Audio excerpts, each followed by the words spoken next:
I thought I'd share with you my go-to seasoning combo for tofu and chickpeas. I happen to be making them both today, but you definitely don't have to make them at the same time.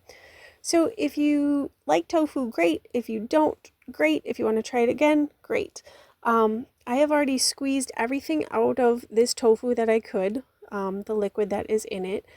I tend to use extra firm. Often I just use like whatever is cheaper at Aldi or Walmart. In this particular case, I'm making cubes. You can decide if you want more like fillet sort of shapes, cuts, and go from there.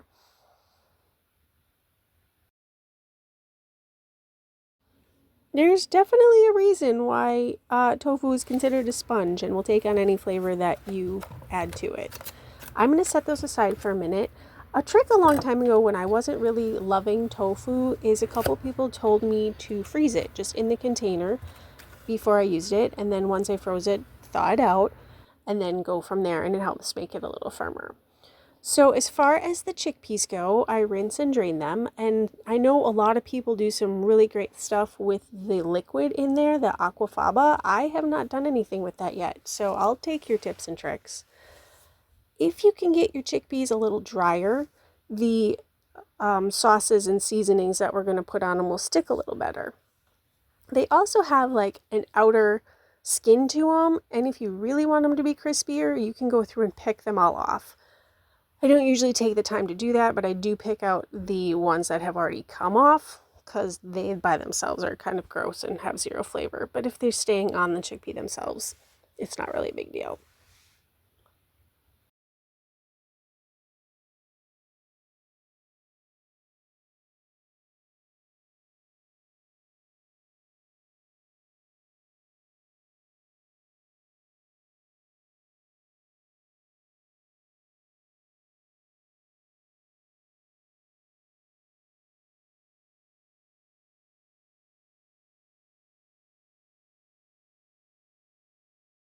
When you're satisfied, go ahead and put them on your baking sheet. And I meant to put parchment paper down. One, it's a little easier for cleanup. And two, I'm also making tofu on the same pan and they're going to cook for different times. So two separate parchments will make it a little bit easier. So I'll go ahead and fix that.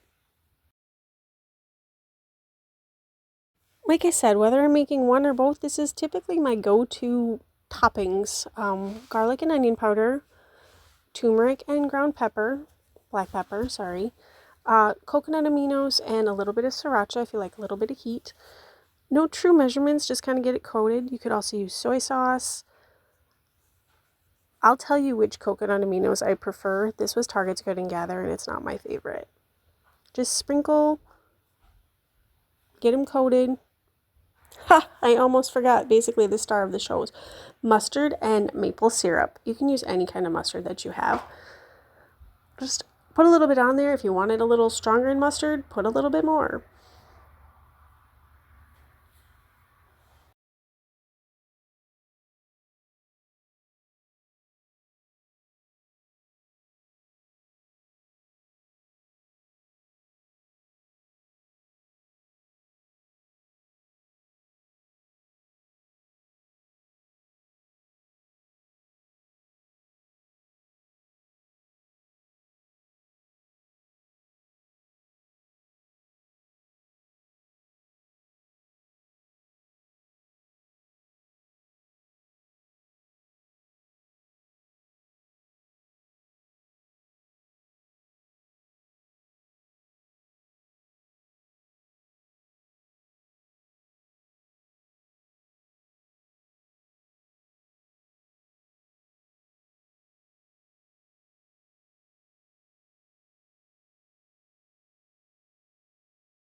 Go ahead and get them mixed up. You can totally use a spoon. I tend to use my hands. Then once you're satisfied, try and get them to lay as flat as you can in a single layer. Add a little more seasoning if it looks like it needs it. And then we're going to bake them.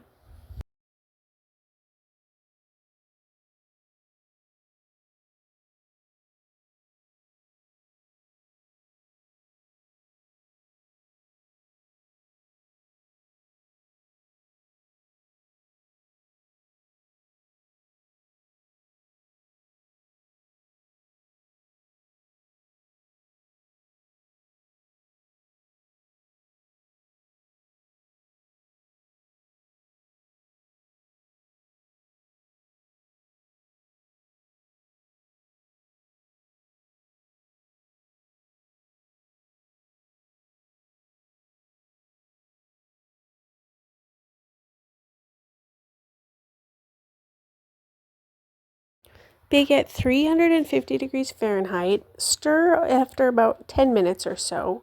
The tofu is probably going to take about 20 to 25 minutes, and the chickpeas are going to end up taking probably close to 40. You can check it every 5 to 10 minutes.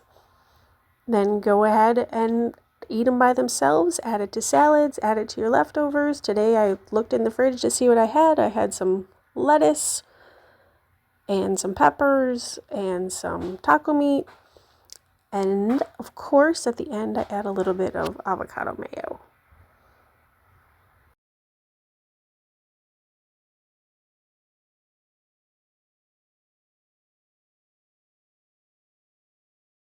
Give it a try. I hope you enjoy it.